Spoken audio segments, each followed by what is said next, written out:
Hi friends, welcome back to my channel Surabhi's world. ಇವತ್ತು ನಾವು flower ವಾಸ್ನ ಹೇಗೆ ಮಾಡೋಣ ಅಂತ ನೋಡ್ಕೊಳ್ಳೋಣ. ಫಸ್ಟು ಮೆಟೀರಿಯಲ್ಸ್ನ ನೋಡ್ಕೊಳ್ಳೋಣ. ನಾನಿಲ್ಲಿ ಕಾರ್ಡ್ಬೋರ್ಡ್ ಶೀಟ್ನ ತೊಗೊಂಡಿದ್ದೀನಿ, ಒಂದು ಸ್ಟೀಲ್ ಸ್ಕೇಲ್, ಪೆನ್ಸಿಲ್ ಎರೇಸರ್, ಒಂದು ಟೇಪು, ಪೇಂಟು ಎಲ್ಲ ತೊಗೊಂಡಿದ್ದೀನಿ. ಆಮೇಲೆ ಇವಾಗ ನೋಡಿ, ಟೇಪನ್ನು ತೊಗೊಂಡು 2 ಕಾರ್ಡ್ಬೋರ್ಡ್ ಶೀಟ್ನ ನಾವೇನು ಕಟ್ ಮಾಡ್ಕೊಂಡಿರ್ತೀವಿ ಸೈಜಿಗೆ, ಅದನ್ನು ಜಾಯಿಂಟ್ ಮಾಡಬೇಕು ಟೇಪಿಂದ. ನಾನಿಲ್ಲಿ 3 ಕಾರ್ಡ್ಬೋರ್ಡ್ ಶೀಟ್ನ ಕಟ್ ಮಾಡ್ಕೊಂಡಿದ್ದೀನಿ. ನೀವು ಬೇಕಂದರೆ 4 ಕೂಡ ಎಷ್ಟು ಬೇಕೋ ಅಷ್ಟು ಮಾಡ್ಕೋಬೋದು. ಇದು 3 ಅಂದರೆ ಸ್ವಲ್ಪ ಯೂನಿಕಾಗಿ ಕಾಣುತ್ತೆ ಅಂತ ನಾನು 3 ಮಾಡ್ಕೊಂಡಿದ್ದೀನಿ. ಇವಾಗ ಅದನ್ನು ಕ್ಲೀನಾಗಿ ಟೇಪಲ್ಲಿ ಇದು ಮಾಡ್ಕೊಳ್ಳೋಣ, ಯಾಕಂದರೆ ಅದು ಬಿಚ್ಕೋಬಾರ್ದಲ್ವ. ಮತ್ತು ಇದನ್ನು ನಾವು ಟೇಪಿಂದ ಯಾಕೆ ಮಾಡ್ತಾಯಿದ್ದೀವಿ ಅಂದರೆ, ಗಮ್ಮಿಂದ ಅದು ಸ್ವಲ್ಪ ಅಂಟೋದು ಕಷ್ಟ ಆಗುತ್ತೆ. ಅಂಟಿದ್ರೂ ಸ್ವಲ್ಪ ಇದಾದ್ರೂ ಬೇಗ ಕಿತ್ಕೊಂಬರುತ್ತೆ. ಅದಕ್ಕೆ ಟೇಪಿಂದ ಮಾಡಿಬಿಟ್ಟು ಆಮೇಲೆ ಗಮ್ಮಿಂದ ಇದು ಮಾಡೋಣ.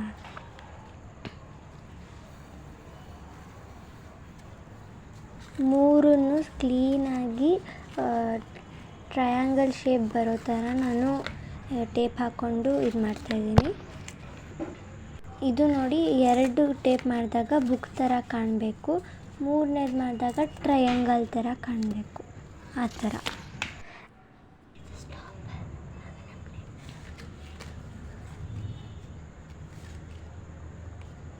ಇದನ್ನು ಕ್ಲೀನಾಗಿ ಇಟ್ಕೊಂಡು ಮಾಡಬೇಕು ಫ್ರೆಂಡ್ಸ್.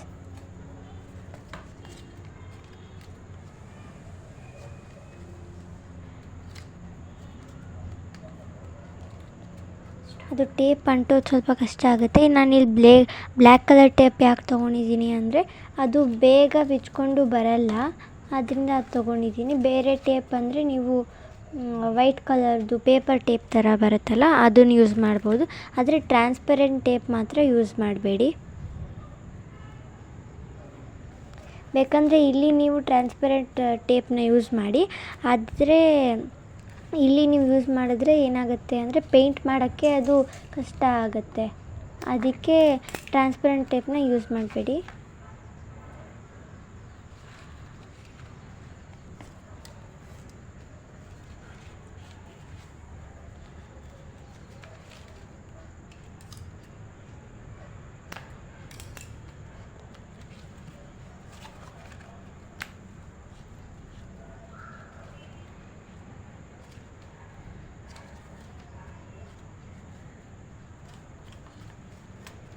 ಇವಾಗ ನೋಡಿ, ಈ ಕಡೆ ನಾನು 3rdನ್ನ ಮಾಡ್ಕೊಂಡಿದ್ದೀನಿ. ಇವಾಗ 3 ಸೇರಿಸಿ ಇನ್ನೊಂದು ಟೇಪ್ ಹಾಕಬೇಕು. ಇದನ್ನು ಮಾಡೋದು ಸ್ವಲ್ಪ ಕಷ್ಟ ಆಗುತ್ತೆ, ಬಟ್ ಮಾಡ್ಬೋದು, ಪರವಾಗಿಲ್ಲ.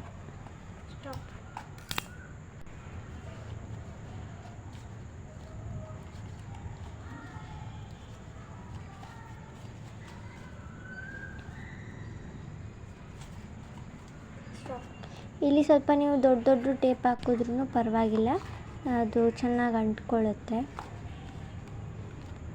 ನೋಡಿ ಫ್ರೆಂಡ್ಸ್, ಇವಾಗ ನಾನು ಕ್ಲೀನಾಗಿ ಟ್ರಯಾಂಗಲ್ ಶೇಪಲ್ಲಿ ಬರೋ ಥರ ಮಾಡ್ಕೊಂಡಿದ್ದೀನಿ. ಕ್ಲೀನಾಗಿ ಟ್ರಯಾಂಗಲ್ ಥರ ಕಾಣಬೇಕು.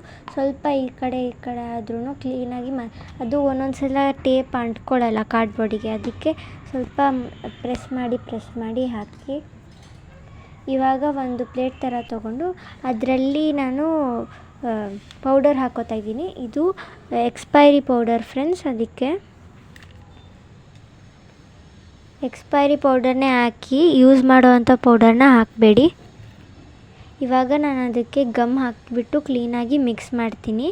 ಇದು ಏನಕ್ಕೆ ಮಾಡೋದು ಅಂದರೆ, ಈಗ ನಾವಿವಾಗ ಕಾರ್ಡ್ಬೋರ್ಡ್ನ ಇದು ಮಾಡ್ತೀವಲ್ಲ, ಏನು ಟ್ರಯಾಂಗಲ್ ಶೇಪಲ್ಲಿ ಥರ ಮಾಡಿದ್ದೀವಲ್ಲ, ಅದು ಏನಾಗುತ್ತೆ, ಟೇಪ್ ಹಾಕಿರೋದ್ರಿಂದ ತುಂಬ ದಿವಸ ಆದಮೇಲೆ ಬಿಚ್ಕೊಂಬರುತ್ತೆ. ಆಮೇಲೆ ಗಮ್ ಹಾಕಿದ್ರೂ ಕೂಡ ಹಂಗೆ ಆಗುತ್ತೆ. ಇದು ಒಳ್ಳೆ ಸಿಮೆಂಟ್ ಥರ ನಾವು ಪೌಡರು ಮತ್ತು ಗಮ್ನ ಯೂಸ್ ಮಾಡಿ ಹಾಕಿದ್ರೆ ಅದು ಸ್ವಲ್ಪ ಜಾಸ್ತಿ ದಿವಸ ಬರುತ್ತೆ.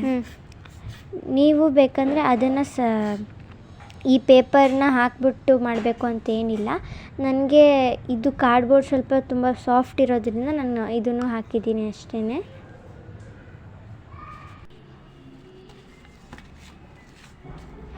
ಇಲ್ಲಿ ನಾನು ಎಕ್ಸ್ಪೈರ್ ಆಗಿರೋ ಪೌಡರು ನಮ್ಮ ಮನೇಲಿರೋದು ಅದು ಸ್ಯಾಂಡಲ್ ಕಲರ್ ಟೈಪಲ್ಲಿದೆ. ಅದಕ್ಕೆ ನಾನು ಗಮ್ ಜೊತೆ ಮಿಕ್ಸ್ ಮಾಡಿದಾಗ ಅದು ಕೂಡ ಸ್ಯಾಂಡಲ್ ಕಲರೇ ಬಂದಿತ್ತು. ಆದ್ದರಿಂದ ನನಗೆ ಆ ಕಲರ್ ಬಂದಿರೋದ್ರಿಂದನೇ ಮತ್ತು ಈ ಕಲರು ಹಾಕಿದ್ದೀನಲ್ಲ, ಇದು ಪೇಪರು ಸಾಫ್ಟ್ ಆಗಿಬಿಡುತ್ತೆ ಬೇಗ ನೀರು ಬಿದ್ದರೆ ಅಂಥೇಳಿ ಮತ್ತೆ ಅದನ್ನು ಹಾಕ್ತಾಯಿದ್ದೀನಿ. ನೀವು ಬೇಕಂದರೆ ಇದನ್ನು ಪೇಪರ್ ಹಾಕೋದನ್ನ ಸ್ಕಿಪ್ ಮಾಡ್ಬೋದು. ನಿಮ್ಮ ಮನೇಲಿ ಏನಾರ ವೈಟ್ ಕಲರ್ ಎಕ್ಸ್ಪೈರಿ ಆಗಿರೋ ಪೌಡರ್ ಇದ್ದರೆ ಅದನ್ನು ಯೂಸ್ ಮಾಡಿ. ಇವಾಗ ನಾನು ಪೌಡರ್ದೇನು ಮಿಕ್ಸ್ಚರ್ ಮಾಡಿದ್ನಲ್ಲ ಅದನ್ನೆಲ್ಲ ಫುಲ್ ಹಾಕಿದ್ದೀನಿ. ಕ್ಲೀನಾಗಿ ಫುಲ್ ಮಾಡಿ ಕ್ಲೀನಾಗಿ ಹಾಕಬೇಕು, ತುಂಬಾ ಇದಿರಬೇಕು.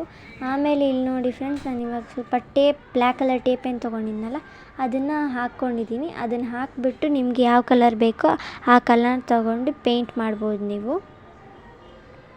ಇವಾಗ ನಾನು ಫುಲ್ ಪೇಂಟ್ ಮಾಡಿಬಿಟ್ಟು ತೋರಿಸ್ತೀನಿ ಫ್ರೆಂಡ್ಸ್. ಇವಾಗ ನೋಡಿ ಫ್ರೆಂಡ್ಸ್, ಎಲ್ಲ ಪೇಂಟ್ ಮಾಡಾಗಿದೆ. ಎಲ್ಲ ಸೈಡು ಪೇಂಟ್ ಮಾಡಿದ್ದೀನಿ. ಇವಾಗ ನಾವು ಇದನ್ನು ಒಣಗಾಕ್ಬಿಟ್ಬಿಡಿ. ಇದು ನೋಡಿ ಒಣಗಾಗಿದೆ. ಇವಾಗ ಟೇಪ್ನ ತೆಗಿಯೋಣ ಬನ್ನಿ ಫ್ರೆಂಡ್ಸ್. ಈ ಟೇಪು ಸ್ವಲ್ಪ ಒಂಥರ ಯುನೀಕ್ ಲುಕ್ ಕೊಡುತ್ತೆ.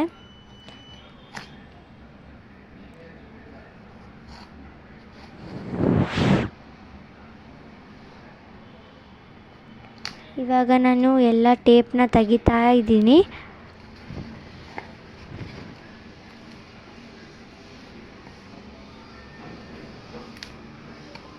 ನಿಮಗೆ ಟೇಪ್ ತೆಗಿವಾಗ ಫುಲ್ಲು ಒಣಗಿರಬೇಕು.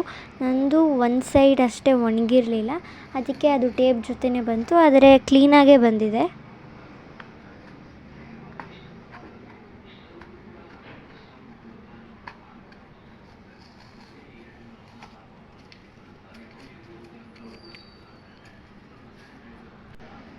ನೀವು ಇವಾಗ ಇದಕ್ಕೆ ಯಾವ ಕಲರ್ ಬೇಕಾರ ಚೂಸ್ ಮಾಡ್ಬೋದು. ಆದರೆ ಇದು ಪೇಂಟ್ ಮಾಡುವಾಗ ನೀವು 2 ಕೋಟ್ಸ್ ಹಾಕಬೇಕು ಪೇಂಟನ್ನು, ಇಲ್ಲಾಂದರೆ ಅದು ಫುಲ್ಲು ಲೈಟ್ ಆಗುತ್ತೆ. ನಿಮಗೆ ಲೈಟ್ ಬೇಕಂದರೆ 1 ಕೋಟ್ ಹಾಕ್ಕೊಳ್ಳಿ. ನಾನಿಲ್ಲಿ 2 to 3 ಕೋಟ್ಸ್ ಹಾಕ್ಕೊಂಡಿದ್ದೀನಿ.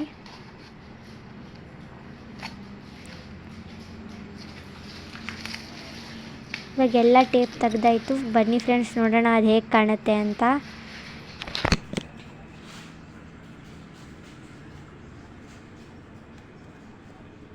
ಇವಾಗ ಟೇಪ್ನೆಲ್ಲ ಎಸೆದ್ಬಿಡಿ. ನೋಡಿ ಇವಾಗ ಎಷ್ಟು ಚೆನ್ನಾಗಿ ಕಾಣ್ತಾ ಇದೆ.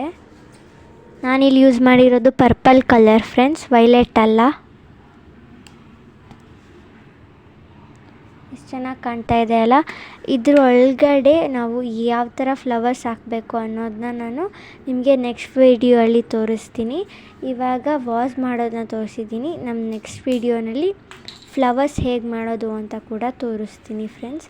ಇವಾಗ ಒಂದು ಚಿಕ್ಕ ಕಾರ್ಡ್ಬೋರ್ಡ್ ಶೀಟ್ ತೊಗೊಂಡು ಅದನ್ನ ಇಟ್ಕೊಂಡು ಕೆಳಗಡೆ ರೆಡ್ ಕಾರ್ಡ್ಬೋರ್ಡ್ ಶೀಟ್ ಇಟ್ಕೊಂಡು ಒಂದು ಮಾರ್ಕ್ ಮಾಡಿಕೊಡಿ. ಆ ಲೆಂತ್ಗೆ ಮಾರ್ಕ್ ಮಾಡಾದ್ಮೇಲೆ ಕಟ್ ಮಾಡಿಬಿಡಿ. ಕ್ಲೀನಾಗಿ ಅದೇ ಸೈಜಿಗೆ ಕಟ್ ಮಾಡಿ, ಇಲ್ಲ ಸ್ವಲ್ಪ ಎಕ್ಸ್ಟ್ರಾ ಕಟ್ ಮಾಡಿ. ಇಲ್ಲ ಎಕ್ಸ್ಟ್ರಾ ಕಟ್ ಮಾಡಿದ್ರೆ ನೀವು ಆಮೇಲೆ ಅದು ಅಂಟಿಸಾದ್ಮೇಲೆ ಕಟ್ ಮಾಡ್ಕೋಬೋದು.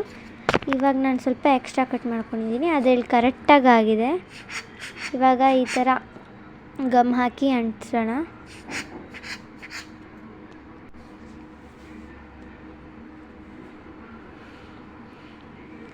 ಇವಾಗ ಗಮ್ ಹಾಕ್ಕೊಳ್ಳೋಣ. ಬರೀ ಎಡ್ಜಸ್ಸಿಗೆ ಹಾಕಿ ಮಧ್ಯ ಹಾಕಬೇಡಿ, ವೇಸ್ಟ್ ಆಗುತ್ತೆ ಗಮ್ಮು.